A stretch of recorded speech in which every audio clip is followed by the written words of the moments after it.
할렐루야. 오늘은 5월 23일 민수기 32장, 시편 77편, 이사야 24장, 요한일서 2장 말씀입니다. 민수기 32장에는 모세가 요단 동쪽 땅을 요구하는 지파들을 받아주는 장면이 나와요. 루벤 자손과 갓 자손이 모세에게 와서 힘이 많은 가축대를 이유로 요단 동쪽 땅을 요구합니다. 모세는 그들의 요구가 마치 가데스 바네아에서 부정적인 보고를 했던 정탐꾼의 죄와 같다고 비난합니다. 이에 두 지파는 가나안 전쟁에서 앞장서서 싸울 것이고 그쪽 땅은 전혀 요구하지 않을 것이라고 약속하죠. 모세는 그들의 요구를 받아줍니다. 결국 므낫세 반 지파를 포함하여 세 지파가 요단 동쪽 땅을 분깃으로 받게 됩니다. 본문은 땅이 아니라 공동체가 더 중요함을 가르치고 있어요. 하나님의 약속을 함께 받은 자는 그 약속의 성취까지 함께 이루어 가야 됩니다. 교회가 바로 그렇습니다.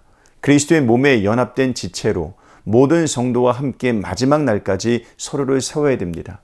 자기만 돌보고 형제를 돌보지 않는 사람은 참된 교회라 할 수 없습니다.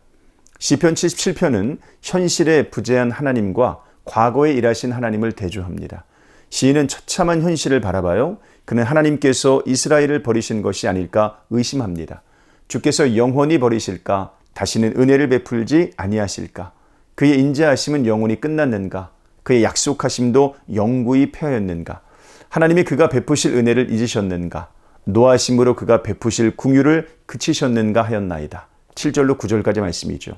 그는 이스라엘 가운데 하나님의 궁율이 떠났을까 염려합니다. 하나님께서 계시지 않는 현실을 보며 심령이 상할 정도로 근심합니다. 그리고 과거를 회상합니다. 하나님께서 행하신 기이한 일들을 기억합니다. 모든 민족들 중에 주의 능력을 알리신 일을 생각합니다. 특히 홍해 사건을 떠올리며 하나님께서 주의 백성을 양떼같이 인도하셨다고 말하고 있어요. 주의 길이 바다에 있었고 주의 곧은 길이 큰 물에 있었으나 19절 말씀이죠. 과거를 생각하는 것, 무엇보다 하나님께서 우리를 위해 일하신 과거를 생각하는 것은 신앙에 있어 매우 중요한 작업입니다. 흔들리는 믿음을 잡아주고요. 소망을 품게 만들어주기 때문이죠. 이사야 24장은 종말론적인 환상을 보여줍니다. 지금까지 하나님은 역사 속의 국가들이 어떻게 망하고 흥하는지를 예언하셨습니다.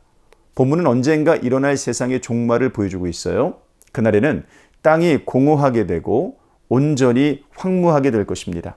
즐거움이 사라질 것이고 기쁨도 그칠 것입니다. 노래가 멈추고 잔치도 소멸될 것입니다. 세계 민족 가운데 이와 같은 일이 일어날 거예요. 세상이 심판을 맞이하는 이때에 한 무리는 노래할 것입니다. 하나님께서 영광을 노리는 자들의 노래입니다. 악인이 패망하는 세상 속에 하나님께서 나타나실 것인데 만군의 여호와가 시온산과 예루살렘에서 왕이 되시고 그 장로들 앞에서 영광을 나타내실 것입니다. 23절 말씀이죠.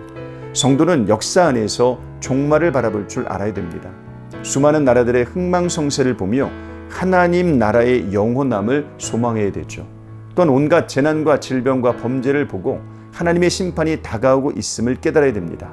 세상이 아니라 하나님을 보아야 된다는 거예요. 요한일서 2장은 세 계명을 지키라고 명하고 있습니다. 예수님은 화목제물이 되십니다. 예수님으로 말미암아 빛이신 하나님과 화목하게 된 사람은 빛 가운데에 거합니다. 계명을 지키고 말씀에 순종하죠. 이 계명은 형제를 사랑하는 것입니다. 빛 가운데 있다 하면서 형제를 미워하는 자는 사실 어둠에 있는 것이죠. 지나가 버릴 세상을 사랑하지 말고 하나님의 뜻대로 살아야 됩니다. 마지막 때를 살아가는 성도로 더욱 힘써 주 안에 거해야 됩니다. 오늘 하루도 이런 삶 사시기를 주님의 이름으로 축복합니다. 고맙습니다.